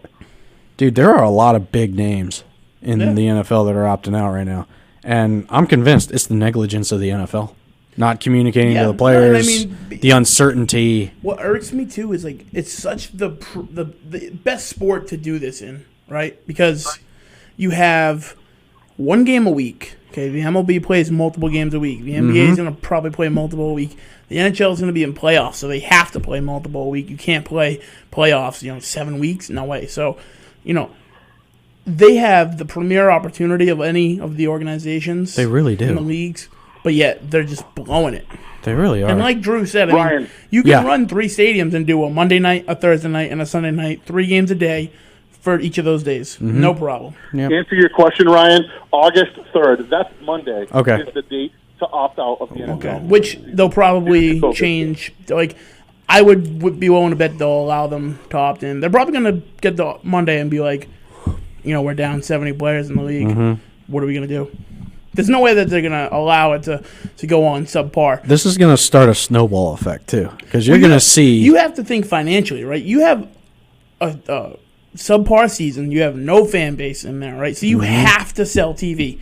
How many fans are going to watch when half their team's not playing? That's right? true. So you're looking forward to Cam Newton coming in, but you got 6 guys opting out off the gate. You got a lineman opting out off the gate. You're a quarterback. You got one of your linemen opting out. Granted, he's going to play because he's going to perform and he's on a contract to do so. But all that excitement is going to go out the window when he's got nobody to work with. So for me, I feel like they're going to have to change it or they're going to be in some deep crap because, you're already going to have issues with politics and sports that are going to drive down viewership on TV. So you're really pushing for your strong, diehard fans that are going to get ticked off when half their team isn't there. It's just facts. Yep, sure. Well, I think Absolutely. we're overdoing it when we say half the team. I mean, it's not going to be that many players. No, I mean, you're right, but if roster and you've got 6 guys that are out, and really only 3 of them are starters, it's not half the team. And I'm not going to not watch the Pats, because of that. But granted, you're not gonna, but there's gonna be a lot of people who will be mad that they didn't figure it out and that I can't see these guys play because of Pat it. Mahomes just opted out. You know what I mean? Like they're still the Patriots are still going to have hopefully Cam Newton's going to be there. They're still going to have Julian Edelman. They're going to have all their stars that you want to watch. Down in Tampa, you're still going to have Brady and Gronk and the rest of that crew. So, those guys aren't opting out. Let me read you some of the names that opted out today. John Atkins, defensive tackle, Lions. Ever hear of him? I never heard of him. Damian Williams. Okay, we just talked about him down in Kansas City. Obviously, he was a part of their offense last year with 498 yards and 5 touchdowns. Okay, Drew Forbes, guard from the Cleveland Browns. Never heard of him. He was a 6th-round pick in 2019. Drake Dorbeck, also an offensive tackle from Cleveland. He was an undrafted free agent from Southern Miss. Never heard of the guy. Nate Solder. Okay, there's a guy that we know. He used to play in our backyard. He's opted out today. So, I mean, out of those 1, 2, 3, 4, 5 guys, maybe one of the names, 2 of the names are big names, and they're not all on the same team. They're not superstars that are going to make you turn the TV off. So I'm not really worried about losing their viewership because of those guys. I'm really more concerned about some of the big name guys that have not decided or haven't stepped up yet. I mean, I'm not worried that Devin Funchess decided to opt out for Green Bay yesterday. I'm not really concerned about that. You can start to see it, though. You can start to see the trend coming, though, Drew. Yeah. So it's picked up steam aggressively. Let me just read some more of these names. I mean, I just mentioned Devin Funchess. Yeah, you can. Vanderland. Yeah, you can read off the little names and stuff but Panthers, But you're starting to see like these like Hightower's a pretty high profile guy. Pat Chung's a big name. Pat Chung's you get- Pat in terms of like league wide, I don't think Pat Chung's not like I think high his profile. organization, though, you take right? out a few big The defenders. Patriots lost- But dude, the Patriots lost Van Noy, Genie Collins. I mean, those are bigger names, and they lost them in free agency. it takes Are you so going to not watch the Patriots because they lost those guys? no, Frickin' Brady in free agency. Are you going to not watch the Pats because Tom Brady's not there? Now, granted, some people may say yes, but I mean, look, yeah, Patrick Chung was a pretty solid guy. Hightower was an integral part of the comeback in the Patriots' comeback victory over the Falcons in the last Super Bowl that they won. I mean, guys, I mean, look, they're big guys, but they're not guys that you're going to say, oh, I'm never going to watch another one of these guys, none of one of these games. Well, because they're not there. So with Nick saying half the team, I mean, we're not talking about half the team here, guys. We're talking about two impactful players, maybe another guy that plays special teams in Brandon Bolden, and then three other guys I never heard of. I mean, if you lose three key defensive players on an 11-man defense, you're losing a third of your defense. So all of these players are opting out in what, a 48-hour span, right? Yeah, and you That's still got days a to pretty go. quick turnaround. You have days to go. That's when they can opt out and not have issues. It takes one high-profile player to say, I'm opting out, right? It takes You just it seen takes it. You one. saw Hightower go out. You saw Chung go out the next It takes day. an Aaron Rodgers. It takes a Julio Jones. It takes a DeAndre Hopkins. It takes a Deshaun Watson. Damian Williams is a big one. Let's see what happens. It takes one of these really high-profile, popular players to say, you know what, I don't want to take the risk. Let's talk about once the one biggest of those high-profile guys does it, it's going to start a trend. And you know what? Teams could lose a quarter of their players. I can totally see it. Hightower If the is the leader of NFL the continues defense. to be negligent and continues not to lay out any type of plan, it takes one of these faces of one of these franchises to say it takes one of them. It's Deshaun Watson. I'm not feeling it this year. And now Deshaun Watson hits up his buddy Pat Mahomes and is like, dude, I don't know. Like it'll start a trend. It takes one popular player, one high-profile guy to say, I'm not playing. I'm opting out this year. I tell you right now, these low-profile guys that we're seeing right now are going to fall. A lot more of them are going to follow suit, and more superstar players are going to follow suit too. So here's the thing I have. And that was my point. Yeah, no, you're absolutely right, because you think Hightower is the leader of the New England defense, arguably, right? Yep. So now you got one of guys, them, certainly and one of immediately after him, Chung follows suit. Okay? Mm-hmm. That's not to say that it doesn't happen more. And again, and I'm not saying half the team as in right now today. I'm saying in general because I know more are going to opt out, and I know as soon as somebody gets sick, more are going to bail, more are going to jump ship. Mm-hmm. They're going to bring in guys. You signed Clowney. Where's he coming from? He doesn't live in Massachusetts. Nope. He's going to have to move out here during this, bring his family, or keep them there, whatever happens. All these free agents that are going to start filling spots and moving around, you're already creating movement. Okay? As soon as somebody gets sick, more guys are going to bail, more guys are going to be out. Then you're going to bring in more people that are going to be sick. It's going to be a nightmare. If they don't figure it out, it'll be a nightmare. Then you don't have fans in the seats. You have, all the politics going on in sports that are impacting viewerships. You see it right now in the NBA. You see it right now in the MLB. The ratings and viewership is already down when it should be peak high because they're the only sports running. And they're down because of politics in sports. You're going to lose a viewership, and you need to get it back by having good performance out on the field, and you're not going to have it with big guys going down. Absolutely. And That's the worry I have. With that, we're going to take another break. We're like 2 minutes over, so not as bad as last time. Not as bad. Not as bad, so we're doing all right. We'll probably get into a little bit more positive things. Might talk about I hear about a couple 50-year-olds are fighting here in a little bit. Mike Tyson, Roy Jones. We got UFC. We got a battle of the fight team on UFC. We got Gaethje and Khabib finally announced. Like, we got some positive things to talk about too. Let's get to it. So and we got hockey already geared up and ready to go. Bruins on the docket too. I'm excited about that. So we'll be we got right a big back. half hour coming. Give us a call 508-222-1320. We'll see you at the end of this break.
And we back. We back. We back, baby. Well, we had somebody call in during our break, so we encourage you to call back. Yeah, call on back. I tried to pick up and put you on hold, but I guess it went idle. But please feel free to give us a call back, 508-222-1320. And we've got Drew back. Hey, buddy. Give me the breaking news sound, guys. Breaking news? Breaking news, hit it. Where's the breaking news It's up sound? there. It's There up it is. there. Breaking. You can hit All right, so breaking news. This just in right before the break. The Red Sox actually took the lead in New York. 2-1 Sox. More breaking news. They're looking like they're going to give the lead right back with 2 consecutive singles. 2 on, nobody out, bottom of the 4th. With Robinson Cano up, and Nice. I'm very surprised. All right. if Nathan Looks like we got a call coming in, Drew. Give it 1 second. Caller, you are on the air. Oh, what's up, boys? Is it Phyllis? Wow. Phyllis, is that you? Yes, hi, this is Phyllis. How are you? Oh, how I don't like that talk. Listen, I'm going to keep this real Phyllis! short, sweet, and brief. Timmy Morin. Free Joe Kelly. Free Joe Kelly. Amen. And that is all I gotta say. That was the first topic we talked about tonight, buddy. And we actually did say Free Joe Kelly. Yeah, as we well. did. Hashtag Free Joe Kelly. I saw that, and that is what encouraged me to call in and put my own 2 cents in. Go for I it. love it. I think it's great for the sport, and I wish he was still a Red Sox. Amen. I do too. I definitely do too. Because we all know that those boys could use a little bit of flair right now at this moment in time. True. Facts. Facts. They need But- something, Tim. They definitely need something. Absolutely, absolutely. But that's all I got. I had a quick second, so I wanted to check in. We missed you, I will buddy. be back in studio next week, ready to roll, Yerp. and we'll be back to it. Yeah, buddy. All righty. I'll have All your right, boys. empanadas Great on show. Friday too, buddy. Oh, I appreciate that. Make sure And you they're thank even the better lady as well. today than they were last week. Yeah, because Better than so last week? Yeah, they're in a little more these zing. They're nice. in these she used sirloin steaks instead yeah. of round tips. Oh yeah, Ooh. they're much better. They really are. Trust me, they're better. Keep that other fat guy's fingers away from my empanadas. Mm-hmm. All right. Or else I'm coming in swinging. Coming in hot. Yeah. No, I'm good. All right, boys. Good luck. Finish strong, and we'll see you next week. Take See you care, next big homie. See you later, All right. Timo. See you. But yeah, so I don't know. We'll see what happens to the NFL. Kicking back into Hey, that. coming but- in hot with a Yeah. Timo take. I like it. Timo takes, baby. Timo Yep. takes. Free Joe Kelly. Timo, I dig it. So do we want to talk Timo about with the these take. fights? Timo takes. We can Want get to talk some about these going, fights? Dude, all right, I mean, I want to talk about the fact that Mike Tyson is going to knock Roy Jones' head off. That's dude. crazy. All right, so I don't know if my buddy Mike is still watching or not or listening in, but he seems convinced that these old geezers will not. They're gonna walk up in their walkers and have no energy, and they're too old for this. And I'm like, bro, have you not been watching what Mike Tyson has been doing lately? There are very few people that I fear in this world. I don't think you could pay me to take a hit from Mike Tyson today. Never No. mind his prime. He looks phenomenal. The dude, like, Looks phenomenal. these are like superhuman. Yep. Like Mike Tyson has an alter personality Now, if when you- he's fighting. Yeah, and if you told me Chuck Liddell was coming back, or somebody Mm-hmm. like that was coming back, I'd be like, whatever. But This is one of the greatest He boxers of all looks- time. Like, I mean, he still looks phenomenal. Mm-hmm. I mean, I've been watching his videos for years, where I'm like, that dude is still like premier shape for years now. I mean, granted, it's an exhibition fight. There's not going to be a ref, apparently. Yeah. So Jim was saying. Well, they're going to be wearing headgear. They're going to be wearing the bigger gloves. So, you have those two things. With a grain of salt. It should It's be a gonna legit little bit- fight, though. I think they should have a legit fight. It should be a But legit fight. It's going to definitely, they're going to throw some blows, guys. Let's be honest. They're going to, Tyson's going to throw that uppercut that, he knocked a lot of guys out with. Jones is going to hold his own. I mean, Jones is no slouch in his prime either. So let's remember he was a champ. And it's going to be fun. They're going to do it. I mean, it's an exhibition. I don't know what the status is, but I'm sure there's some money going to charity. And it'll raise some dough. I mean, it'll be fun. We'll have plenty to say about it that night, I'm sure. I'm wondering if there's going to be any stakes available on that out to be had. somewhere at the Twin River or That's what I was wondering. on That's the my next online question. app. Mm-hmm. That would be interesting to see what the odds look like on there. If there Speaking is of odds. bets, I want to get an updated number on the amount of times that the Astros players are going to get hit this season. Oh, dude, it's going to be well over 100. I guarantee you that. There will be well over 100 HBPs. Because for I know the I Astros. wanted to bet on it when like pre-pandemic. I know we were talking about that. Yeah, they give you a list of like Yeah. 20s, 30s, 40s, 50s, 60s. But then you have instances like last night when Joe Kelly didn't hit him. They were just he was just throwing it behind them. teasing them, man. Yeah, and throwing it at their heads. So I mean, you think about when you're fighting with your brother Mm-hmm. and siblings, and you're like, I'm not touching you, I'm not touching you, I'm not touching you, I'm not touching you. Yep. Yeah, well, you weren't touching him, but you did make him crap his pants, Joe. oh god, I keep going back to it. I love the Correa strikeout so much. I thought that was just a big ol' fu to him. Oh god, it was great. It really was. Oh, so good. I missed. Hey, let's talk a little NHL, guys. I mean, it's been a hockey Yeah, season, right? dude. So let's talk a little bit about that. How did you watch any of the Pens and Flyers game last night, Drew? Did Or not. see any highlights? Did not. That was a hell of a I did game. It was a It great game. really was. The overtime game. The Yep. Penguins lost, which made me even Yeah, I happier. was say, which is 10 times better. Like, I mean, even with no fans in the stands, like, it's still hockey, man. It's still hockey. I almost like it more without fans, I feel like, part of me. 'Cause You can, you dude, hear the trash. You can hear everything. I love it. I'm surprised it's the not hits pay-per-view. sound 30 Yep. million times better. Dude, it needs to, I feel like hockey needs to be like a pay-per-view event, especially if you're hearing like all the trash talk, man. Yeah, no, I mean for They got to be doing a public lot of television. censorship on some cable Yeah. TV. That's awesome. So let me get this right. So the Bruins are coming back. What is it, Sunday? Tonight? Is it tonight or tomorrow? I think it's I got it. tomorrow. I'm looking at the schedule here. It shows me. It's only showing me the Flyers game on Sunday. So I thought they were coming back tomorrow, which is why I'm asking. So I'm confused. Hold on. Let me go to NHL.com here. Bubbly boo, July. Yep, the Flyers on yeah. Sunday. That's their first game, yeah. No, hold on. That's an exhibition game tomorrow night. Okay. Oh, the Yeah, the exhibition. Flyers yeah, on yeah, Sunday. yeah. games, real games start on Sunday. Okay, got it. They're playing Columbus tomorrow in an exhibition game. Okay, Yep. got it. So hockey's back tomorrow for the Bruins with the exhibition, and then they start with the Flyers on Sunday. And then is it just a handful of games, and then they're going to go into the playoffs? Is that what's going on? It's like a Wrap it up? round robin thing, and I don't know if Rob's still listening. He could probably tell us exactly how the playoff format's like. It's so confusing. I'm going to have to look into it. All right. I'm just I glad it's didn't back, really man. Yeah, I mean, I didn't really catch the format, so I guess that's bad on me being a sportscast guy and not really, Jesus. understanding what's going on. Yeah, there. we're But, slacking. I mean, We're so slacking on when hockey. it shut down, the Bruins were the top team, right? So Yep. they've got, they've got that feather in their cap, and let's go. I mean, I'm excited to see Pasta and Bergie and Marchie and all the guys come back and do their thing, and I'm not really excited to see Tuukka Rask, because that guy always seems to flop lately in the biggest moments, so I'm hoping that, he's taking this time to really condition himself and ready to go for this, playoff. I think we run. disagree on Yeah. Tuukka. I think me and you do disagree on Tuukka there, Drew. You know what? It's so weird because Tuukka is one of those guys. He reminds me of Wade Boggs. You remember Wade Boggs? Wade The Red Sox Boggs? team? You're comparing So let me tell you you're why I comparing say Tuukka that. Rask to Wade Boggs? Let me tell you why. I Oh, say that, okay? Jesus. Oh, Because my- Wade Boggs was the kind of guy that would consistently give you big hit after big hit.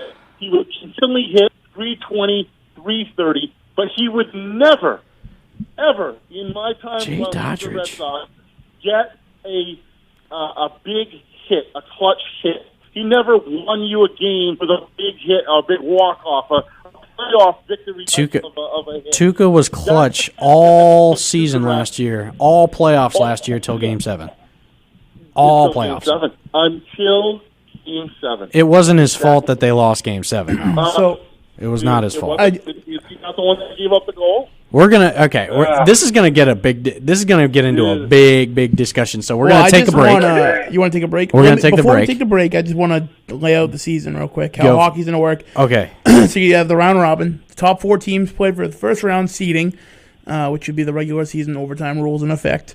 The qualifying round is the remaining 8 teams play the best of 5 series to advance to the first round playoff. Overtime rules are in effect.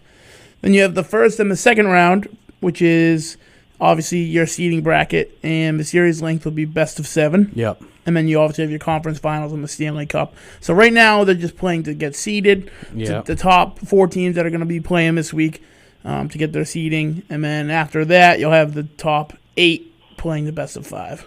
Okay. So That makes sense. Okay. Now it makes sense. Also, want to just point out that the Red Sox did not give up the lead and are still currently winning in the top of the 5th. That's nice. Back to you. All right. hey. Let's take So that we'll break. take a quick break. I think this is our last break of the night. It is. If I'm not mistaken. So last break of the night, we'll be back in about like 5-6 minutes or about 5 minutes. No. Only No? a minute, 2 minutes. Oh, yeah, 2 minutes. So give us a call, We got 508 back in 222-1320. We'll be right back with our last segment. Yeehaw. We are resilient, and we will get through this together. But these are stressful times, and it's important to also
Booty.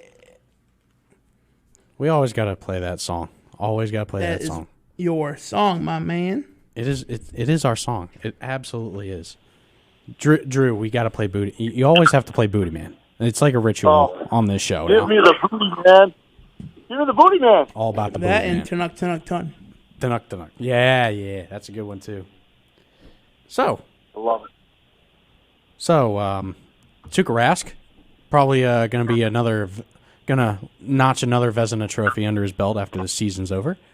One of the greatest goalies in Boston Bruins history will go down as one of them. Right, Drew? Yeah. Yeah, I mean, he's great in the regular season. You're right. He does an amazing thing. Statistically, that guy does an awesome job in the regular season. And then, he takes a crap on himself in the playoffs. And, Or just I don't Game 7. remember any Stanley Cups.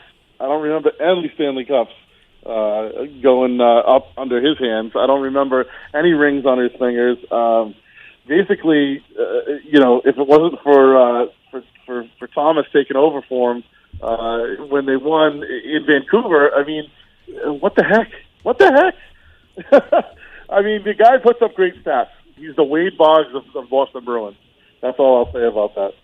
But look, I wish he would turn it around because, look, honestly, if he could give us one win, one Stanley Cup win, and if it was this season, it would be great. If he could give us one, then I would agree with you. I would turn me around a whole 180 degrees, and I would say you are correct. One of the best goalies on the Bruins ever. So, All right, so I'm pulling up little statistics here to kind of bring it full circle, so to speak, right? So last playoffs, right? If I were to tell you that Tuca played in 24 games, right? Had 15-9 record, 2 shutouts, 2.02 goals allowed, save percentage .934. That's pretty damn good. Dude, did they Just lift the saying. cup at the end of the That's thing? pretty darn good. They I'm lift going the to cup. say Did they right lift the now, cup? the Bruins Did do they lift the not cup? get to the Stanley Cup final without Tuukka Rask. Okay, so here's my point, right? So I love that. Those are great stats. They sound fantastic. Okay. And in a vacuum, it sounds like Tuukka Rask is amazing and worth all the money that they're paying him. But here's the reality of it, okay? How many touchdowns did Peyton Manning throw in his best year? Okay, let's pump the Did he win a brakes. Super Bowl that year? Pump the brakes. Pump the brakes. Okay, because here's what I'm talking about. I'm not going to pump the brakes because here's my thing. Peyton Manning put up a lot of great stats. Okay. Peyton Manning won. You're comparing a one Super quarterback Bowl to a goalie. by himself, and another one where he came in and pinch hit for the guy that took over for him with an amazing defense behind him. So yeah, I don't buy it, man. He's a great regular season player, but I also remember when Tuukka Rask was like, "Oh, I can't play this game because I have a bad belly." Dude, he's a great playoff performer too. His career, he's 2.19 goals allowed. Save Dude, those are percentage stats. .927. Show me the ring. That's in the play. Show me That's the his cup. career. Show me the Stanley Cups, baby. The Stanley 'Cause look, I'll Cups. tell you what, would Tom So- Brady be the greatest of all time if he didn't have 6 Super Bowl rings? If Tom Brady made it to the Super Bowl 9 times and lost 9 times, would he still be the greatest of all time? Absolutely not. He would have been the guy that went 9 times, put up fantastic stats here, there, and everywhere, and lost the Super Bowl 9 times. Think about Jim Kelly. Jim Kelly put up a lot of great stats in that run and gun, K-gun offense in the early 90s and went to the Super Bowl 4 straight years, and he lost 4 straight times. Do the Bruins make the playoffs with any other goalie in net? Do you think they make the playoffs and get to the Stanley Cup with Halak in net? Train. Yes or no? I don't know because they've Yes or ridden no? the Tuca train. Well, I'll tell you what. Look at Halak's numbers. His stats are almost as good, if not better. This year he's abysmal. He's absolutely abysmal. Okay. Before All the right, but pandemic, he was last year on abysmal. that run, baby, last year on that run, I think we were talking in studio about, hey, they may want to give Rask a game off and bring in Halak. Yes, we They were. may I will wanna give you say, that. Rask is not the reason why we lost the Stanley Cup. Rask is not the sole reason why we lost Game 7, and Rask is not the reason why we lost in 2013. Period. He's not. He had no defensive. The entire team of the Bruins in Game 7 last year was absolutely flat, and they got absolutely beat up. That is a team. I agree with you, man. I agree with you. St. Louis is awesome. Right. But there's no way the Bruins get as far as they got last year and in 2013, as far as they get in the playoffs without Tuukka Rask. Period. Look, man, I think you're right. I think he does a great job to get them to where they've gotten. But he really needs to take that next to really solidify his legacy as a great goaltender. Yes, I agree with for the that. Boston I Bruins. agree with that. Okay, can we agree on that? The thing I don't agree with is that Tuukka is to blame for all of the Bruins' misery and why we lose. He's not the He's reason. the guy that's in goal. He's like 3rd or 4th on the totem pole. He's like 3rd or 4th. First Look, off, I agree with you your that top they've your gotta your give top him- reason why, right? And we can go back to it. I'm fine. The top reason why your top line did not perform in the playoffs last year. Period. they were abysmal. Pasternak, They were Marchand, abysmal. and Bergeron were terrible. Terrible. Absolutely Where are the terrible. points? That is We got that is one of your prime reasons as to why they did not perform. When You go as far as that the top guy line that's takes you. Scoring goals for you, you can't sustain that. It just doesn't happen. There was no physical presence in that St. Louis series. We got away with a lot of those games. I don't know how we won some of those games. We got to To the be Stanley honest. Cup Finals though on luck. I mean, you had so many underdog teams knocking out the best of the best. Ain't that the truth? Right out Yep, the gate. Tampa getting swept. Tampa getting Ain't swept that the after truth? a It's like record season. godsend to us because we never would have got past them. And then Ever. yep, so Columbus sweeps them, and then we turn around and beat the living snot out of them. Yep. And then you end up facing the Carolina Hurricanes Yep. in the Eastern Conference Final. Yeah, you had gimmies the whole way. I said last year, I said the only way they will win is just off of the gimmies. It was easy street, man. It was easy peasy, like my 2-year-old says. Yep. Easy peasy for them to walk through. And then they hit St. Louis, and they started smacking them. You know, the Blues started smacking them in the mouth and pushing them around, and the Bruins didn't have an answer for it. The big bad Bruins were like, uh-oh. And, yeah, look, I mean, Rask did as much as he could, but he couldn't get him over that hump. And look, to some point I agree with you, Ryan. I mean, I'm not going to sit here and tell you that I think Tuukka Rask is the greatest goalie ever, or even one of the best ones ever that the Bruins have had. But look, the guy does give you a chance in most of the games. But look, I agree, man. They've got to get better in the areas where they were bad last year, or they're not going to do anything in this playoff run. They're going to have the same problems. So I think they've done a good job with the defensive pairings this year. I think they've really helped to solidify, that blue line. And look, if the top lines don't score, we're going to see a lot of the same baloney. We will go as far and we will be as successful as the top line takes us. And then my biggest question mark, Chara. What's Chara going to look like? Well, I mean, he's had 6 months off to recuperate and get some energy back. I mean, hopefully any bumps and bruises that he had back in March, he's recovered from, and when he plays, he can sustain. When Chara plays against a fast and physical team, especially like St. Louis, and you're going to run into those type of teams in the playoffs. Facts. That he's such a liability. And he's so slow, and he's been especially last year in the playoffs, turning the puck over. He gave up quite a few goals last year in that Stanley Cup final, to where I'm just scratching my head. That's the reality, though. It's so hard to hear you say it because he's been so good for so long. And I don't on the back nine. I don't understand why he still has Chara on that top line with McAvoy. I'll tell you why. The problem is he's one of the only defenders that can perform for 33 to 38 minutes. He's the only guy.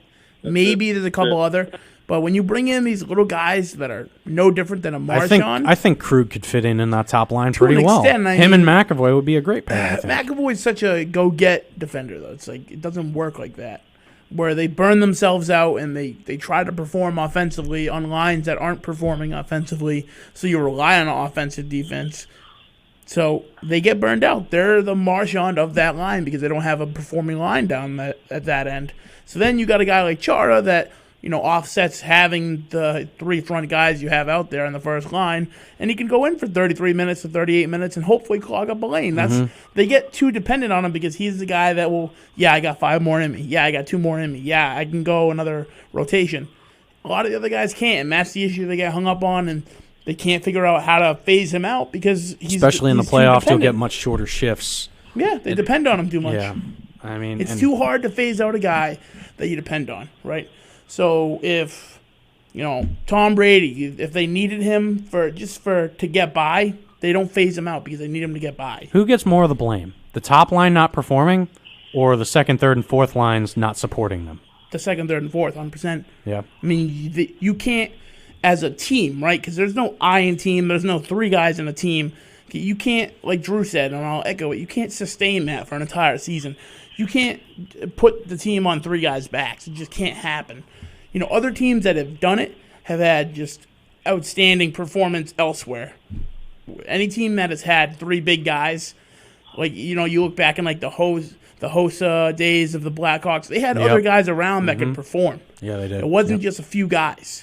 They didn't put up stellar numbers, but when he had an off night, someone stepped up. That top line with Hossa and Kane and Taves, they were lethal. Dominated. They were lethal. But the nights that they weren't on, and there was plenty of nights where they weren't on, someone stepped up. You can't have 7 games. You can't rely on a 7-game series, especially if it goes all 7. But that top line for the Bruins never showed up last year. Yeah, because they showed up the whole season. They're the best line in the entire NHL all year. No one else performed. You think they were just gassed? The same stuff that we said last year. And let's just hope that they wrap things up this year with a lot better performance than they did last year. Because last year was a nightmare, man, going all the way to Game 7 and then just falling flat and having that awful performance in Game 7. But we've got about 4 minutes left. I want to ask you guys a couple of quick rapid fire questions and just get your opinions real quick. Quick hitter, go. Number one, do you think AB will be back in the NFL at some point this year? Ooh, that's a good question. At some point, yes. I do, yes. I think he'll be back. I honestly think he might be back in New England after he helped them out getting off the roster. Right. It looks like Jackson down in Baltimore is hoping that he might sign there. So that's why I was asking. That would be crazy, too. I heard Seattle, who's too. Who's going to be the better rookie quarterback this year, Joe Burrow or Tua? Burrow. Tua. I think Burrow has more weapons and a better I love offense. it when we're split. He's got Joe Mixon. I like Tua. I like the coaching down there, and I think he fits the coaching better than Joe Burrows fits the coaching. Okay. All right. Who wins more games? Oh, who wins more games? Definitely Miami. Yeah. Miami has a better team around them. Yeah, I'll go with Miami. I'd go with Miami. Miami wins more games. Yo, okay. How big? I love it. How big is Jamal Adams to Seattle's defense? How big is that? Dude, huge. It's like restocking the Legion of Boom with a superstar, a 5-star recruit just landed in their lap, and they paid a lot of money for him. Yep. That was a lot of assets. As long as the NFL's still on, obviously, as long as they're still good, you've got the Cardinals with D Hop and Kyler Murray in year 2, and them. You've got the Niners who are coming off a Super Bowl run. You've got the Seahawks now with Jamal Adams getting traded there, and Russell New England Wilson, with Newton, maybe and now you still got the Rams. That's good, dude. That's going to be the best division to watch in football. No my joke. God, it's going to be They're awesome. Be a fantastic division. It's going to be crazy cool. I'm going to love it. I can't I wait. like the shakeups. So, real quick point here. It looks like Kenny Galladay and T.J. Hawkinson were placed on the COVID-19 list by the Lions. Galladay's earlier opting today. out now? No, they're on the COVID list. No, not opting Oh, out. He's on the reserve list after the They team tested reported positive. again. 2 stars were among 5 Detroit players to land on the COVID reserve list, along with blah, blah, blah, blah, blah, who is competing for blah, blah, blah.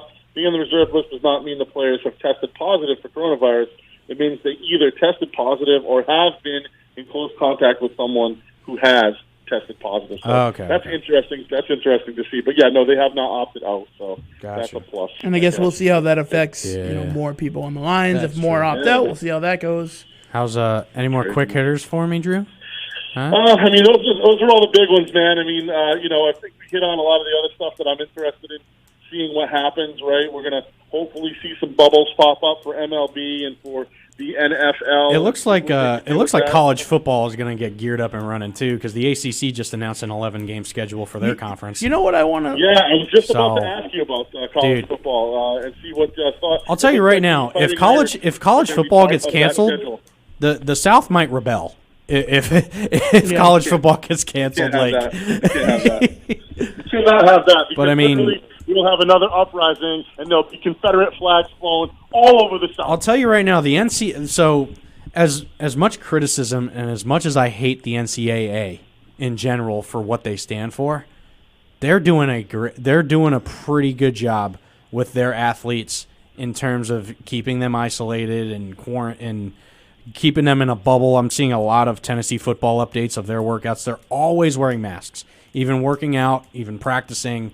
They're getting tested pretty much weekly, I think. And it's just good to see them taking those strides, and I wish the NFL would follow suit too. But, as long as we have, don't put fans in the stands, if it comes down to it, but don't be stupid and get people sick. As long as they're safe about it, and the players comply, and everything looks good from that standpoint, and each conference can kind of do their own thing. Dude, I pray to God college football is still good. You know what? Here's the funny thing, right? What if the college season doesn't happen? What happens to all of the draft picks in next year's draft? Because I think they're worthless. No college. Because who knows going to go where? Like Joe Burrow would have been a 5th rounder 2 years ago. Was over the number 1 pick because he comes out in senior year. That's another thing. NCAA eligibility and stuff there's a lot to take into account. Even down to the high school level. I don't think they'll cancel. I don't think they'll necessarily cancel the season. They'll postpone it if need be. Yeah. But I honestly, with the way that everything's kind of ringing out, yeah. And they could easily play in the spring. I'm going to let you guys fly. It's been fun. It's 9 o'clock. I got to fly. I got to go take care of the kids. But thanks for having me on, all guys, and hopefully I'll be back in studio soon. All right. Sounds Yeah, good, buddy. Drew. We love you. We miss you, and we'll see you Love you, soon. gents, and shout out to Timo and our boy Rob Hyde for calling in tonight. I'll see you guys on the flip side. Take care. Oh, man. yeah. So we'll see you next week, guys. Thanks for joining us. Rob, thanks for calling in. Drew, is always a pleasure. Like Drew said, I think call-in Drew is better than studio Drew. Hey, I like mean- the little back and forths. And just to piggyback, I'm going to save the final point I had for next week. Mm-hmm. So tune in next Tuesday where we get some UFC talk. Yeah, amen to that. So for MVP Sports Talk Radio, I'm Ryan. I'm Nick. Got Nick across there and Drew on the phone. We're signing off, and we'll see you in a week, boys and girls. Yeehaw. Adios.